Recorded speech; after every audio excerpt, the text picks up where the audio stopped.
E eu queria que você também explicasse para a gente como que está a situação agora do Hezbollah, após a morte das suas lideranças, né? Teve Nasrallah e eles chegaram a colocar um novo líder, o Hezbollah, mas que também falava-se que esse líder havia sofrido um ataque em um bunker, que não sabia se ele tinha, se ele estava vivo. Israel deu ele como morto. Como que está? Agora você colocou que o Hezbollah está talvez no seu momento mais forte. Como que está essa reestruturação do Hezbollah? E eu queria se você pudesse explicar para a gente também, Karine, que nessa guerra que Israel ela expandiu agora para o Líbano, qual é o papel do Hezbollah? No sentido que eu gostaria de entender como que funciona essa defesa sem esse exército libanês também entrar no conflito. Ótimo, eu vou começar pela sua segunda pergunta, então, para a gente entender como que o Hezbollah tem atuado hoje, né? Acontece que, vou começar pelo exército libanês, né? O exército libanês ele é extremamente fragilizado e possui um potencial bélico completamente limitado, e isso faz parte de um próprio projeto político, especialmente dos Estados Unidos, porque os Estados Unidos é o principal financiador, vamos dizer assim, do exército do Líbano. O Líbano, diferente do que acontece em Gaza, e isso é um ponto central para a gente entender a própria diferença entre o Hezbollah e o Hamas, é que a sociedade libanesa não é tão homogênea, né, como seria em Gaza, em questão das comunidades sectárias que existem dentro do Líbano e da própria divisão política do sistema político libanês que acaba norteando toda essa estrutura. Então, o exército libanês ele também é sectário. O que isso significa? Que as posições que existem dentro da hierarquia militar são divididas entre as comunidades religiosas oficiais que existem no Líbano. E isso fez, por exemplo, com que durante a Guerra Civil do Líbano, o exército ele se desmantelasse, porque cada membro, cada soldado, por exemplo, saiu do exército para entrar na Guerra Civil ao seu lado da sua linha confessional, do seu lado sectário. E isso faz com que essa estrutura de uma força militar seja completamente limitada, né? Para além disso, como eu disse, né, o principal financiador do exército libanês é os Estados Unidos. E existe um projeto, inclusive político e estratégico dos Estados Unidos, de que nenhuma força militar ali seja mais forte do que a força de Israel, porque senão poderia representar uma ameaça ao seu principal aliado, né? Então, o exército libanês ele é completamente fragilizado. Isso fez com que o Líbano tivesse historicamente, problemas de segurança, principalmente nas suas seguranças de fronteira. Quando o Hezbollah é criado em 1982, ele é criado em resposta à invasão israelense que aconteceu naquele ano. Né? Então, Israel invade o Líbano em 82, na chamada Operação Paz para a Galileia, invade do sul até Beirute, onde vai ser realizado o cerco, né, em Beirute durante o período de guerra civil. E o Hezbollah ele é criado, então, como essa força de resistência armada. Então, inicialmente, o que surge é o seu braço armado, que é chamado de Resistência Islâmica Libanesa, que tem como principal agenda e principal objetivo a retomada da soberania do território libanês. Então, ele surge como essa força para lutar contra a ocupação israelense. E assim faz de 82 até 2000, que é quando as forças israelenses se retiram do sul do Líbano, ocupando até os dias de hoje, permanecendo as suas bases militares até os dias de hoje nas chamadas fazendas de Shiba, que é um dos territórios libaneses em disputa nessa narrativa, né? Então, a Força Armada do Líbano, ela surge nesse contexto, né? O seu braço armado, sua ala armada surge nesse contexto, e o seu braço político surge a partir da década de 90, quando o Líbano encerra, né? Se tem o fim da Guerra Civil, e a retomada das eleições. E a partir desse momento, não aconteceu de forma consensual dentro da organização, mas a parte majoritária optou por criar, então, o seu braço político. Então, hoje, eu gosto de pensar e analisar o Hezbollah a partir de 3 eixos principais que são interconectados, que é a sua ala armada, que é o seu eixo central, é o partido político, e é uma rede de prestações de serviços que ele fornece à população. Dentro dessa rede de serviços inclui hospitais, escolas, redes de fornecimento de microcréditos, que ontem foi o alvo dos ataques. Então, quem acompanhou as notícias ontem viu diversas dessas redes, né, que se chamam Al-Hassan, foram atacadas, que é essa rede de fornecimento de microcréditos para a população pobre, né, libanesa. Então, essa sua rede de serviço dialoga principalmente com essa sua base de apoio com a população mais pobre do Líbano, basicamente, né, oferecendo serviços a baixo custo comparado com o restante. Então, isso foi para contextualizar um pouco dessa criação do Hezbollah e dessa sua atuação armada, né, no território libanês, tendo então como principal agenda a retomada da soberania do Líbano e contra então as invasões israelenses. E isso aconteceu de 82 a 2000, e aí posteriormente nessa última guerra em grande escala que tivemos antes da atual, que foi em 2006.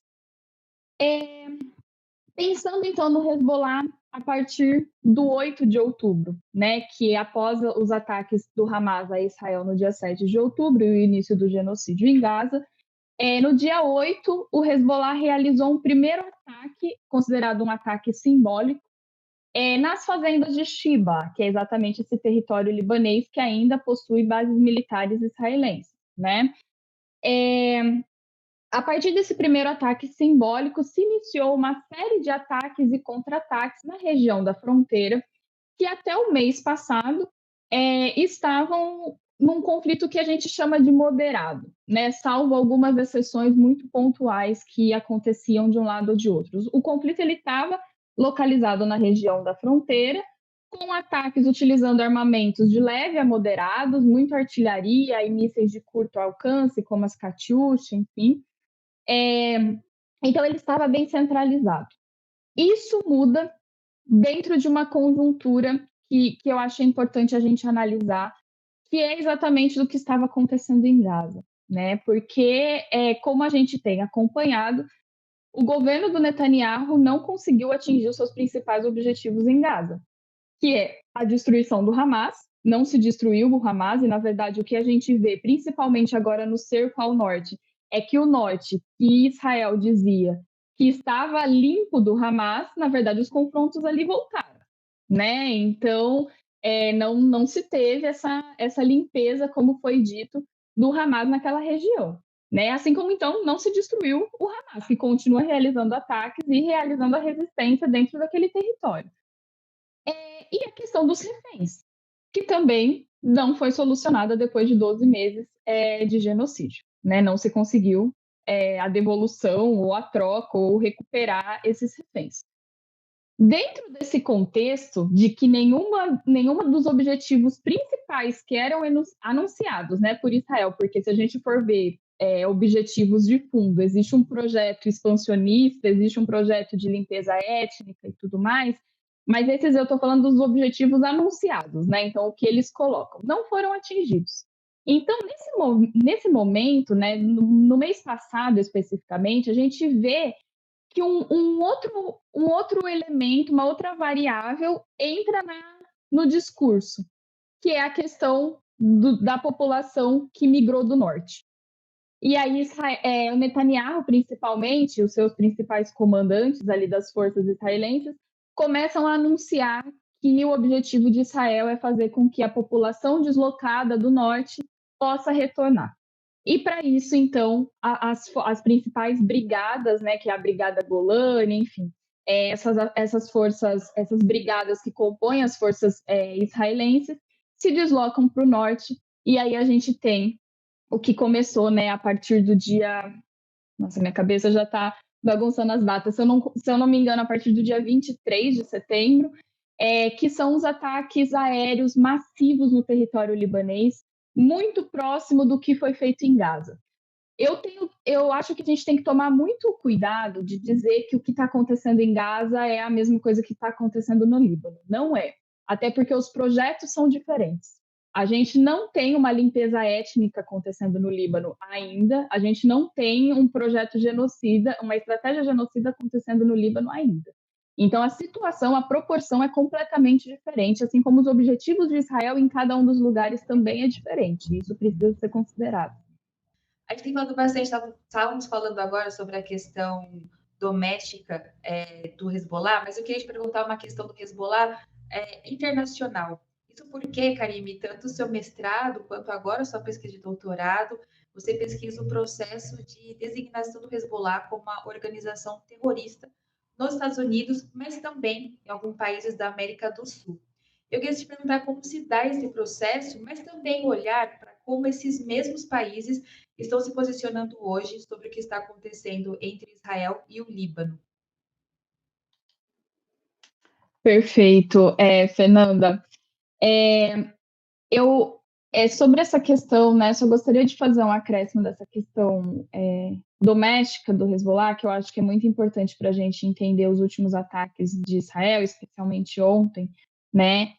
É que Israel ele sabe e ele nem tem anunciado, igual ele fez em 2006, que o seu objetivo é a destruição do Hezbollah. Ele sabe que isso não é um objetivo plausível e nem viável, né? E ele sabe que militarmente ele também não vai conseguir destruir o Hezbollah, como não conseguiu destruir o Hamas depois de 12 meses de guerra. E o Hamas ele é extremamente mais limitado em questão de acesso a armas e tudo mais do que o Hezbollah, por exemplo, né? Acontece que organizações como o Hezbollah, que são esses atores não estatais armados, eles dependem de legitimidade e reconhecimento para existirem. E hoje o que a gente vê de Israel é exatamente essa tentativa de prejudicar ou, enfim, afetar essa relação de apoio que o Hezbollah tem dentro do Líbano, né? Então, atingir exatamente essa população que é a sua base de apoio. Para isso, se matam civis, né? Se destrói infraestrutura civil, se ataca as regiões mais pobres do Líbano e exatamente os setores e as infraestruturas de prestação de serviços que o Hezbollah atende essa população. Então, tudo isso são tentativas de minar esse apoio que o Hezbollah possui internamente. E isso seria a verdadeira estratégia, porque militarmente Israel sabe que não destrói o Hezbollah. Então, ele vai buscar atingir exatamente aqueles que geram a sua legitimidade, o seu reconhecimento interno. E isso foi um pouco do que eu tentei fazer durante o meu mestrado, né? De entender quais variáveis fundamentaram a decisão dos Estados Unidos, em 1997, de designar e reconhecer o Hezbollah como uma organização terrorista. Esse reconhecimento ele não é consensual. Na verdade, um número muito limitado de países, grande maioria ocidentais, né, do norte global, é que reconhecem o Hezbollah como uma organização terrorista. A ONU não reconhece o Hezbollah como uma organização terrorista. A União Europeia, por exemplo, reconheceu apenas a ala armada do Hezbollah como uma organização terrorista, e não o partido político. Embora essa divisão ela não exista internamente dentro da organização, né? Ela é interconectada, não existe essa divisão. Quando os Estados Unidos faz esse reconhecimento, e uma das coisas que eu busquei realizar no meu mestrado e analisar no meu mestrado, é exatamente que o principal discurso dos Estados Unidos, na década de 90, não era voltado para o Hezbollah, era voltado contra o Irã. E isso a gente vê novamente. Então, designar o Hezbollah como uma organização terrorista e equivale a gente pensar no próprio uso político e instrumental do termo terrorismo.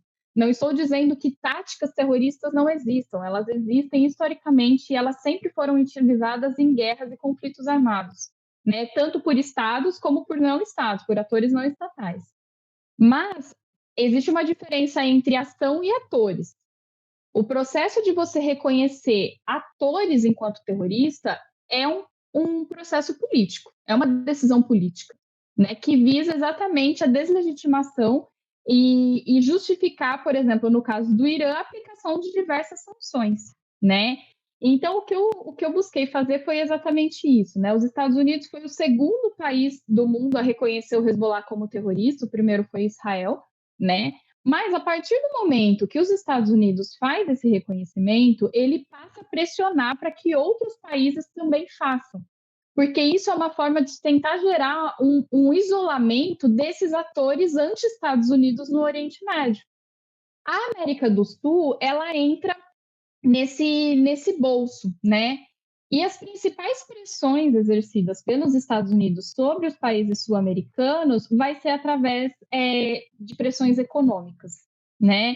Então, hoje em dia, na América do Sul, a Colômbia, Paraguai e Argentina são os países que reconheceram oficialmente o Hezbollah como uma organização terrorista. Até o momento, Fernanda, eu ainda não tenho, né, informações de como isso tem sido implementado de fato, ou se é uma coisa que foi ali normativo e legal e foi engavetado e daí na prática não tem nenhum tipo de efeito, né? Isso é uma das coisas que eu ainda não consegui avançar na minha investigação. O fato é que todos esses países tiveram uma pressão dos Estados Unidos e o envolvimento dos Estados Unidos ao tomar essa decisão, né? Que é uma decisão, como eu disse, política, né? E que não é consensual nas próprias relações internacionais enfim, né? Na própria conjuntura que a gente observa. Então, esse processo ele visa tanto esse isolamento do Hezbollah em si, né, mas também dos seus aliados, em especial o Irã, e visa só que o problema são as consequências disso, né, em que muitas pessoas, por exemplo, eu vou trazer o caso do Brasil. A gente sabe que o Brasil tem uma das maiores comunidades libanesas da diáspora do mundo, né? Muitos desses libaneses, principalmente aqueles que estão localizados tanto em São Paulo, mas em especial na região de Foz do Iguaçu ou na chamada Tríplice Fronteira, ao enviarem dinheiro para os seus familiares que estão no Líbano, passam a estar sujeitos a uma investigação de financiamento de terrorismo. É isso que essas leis acabam gerando, né? Uma criminalização, uma tentativa de criminalização da própria população libanesa que está na diáspora, né?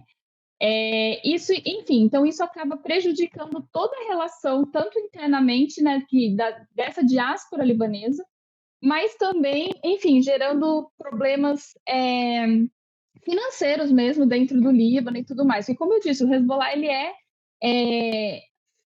é responsável por uma rede de prestação de serviços que o Estado libanês nunca foi capaz de conseguir prestar à população, principalmente à população mais pobre e rural do Líbano, né? Então, quando você tem esse tipo de sanções, você acaba prejudicando o próprio oferecimento dessa prestação de serviços. E, no fim, quem são os mais prejudicados é a própria população civil.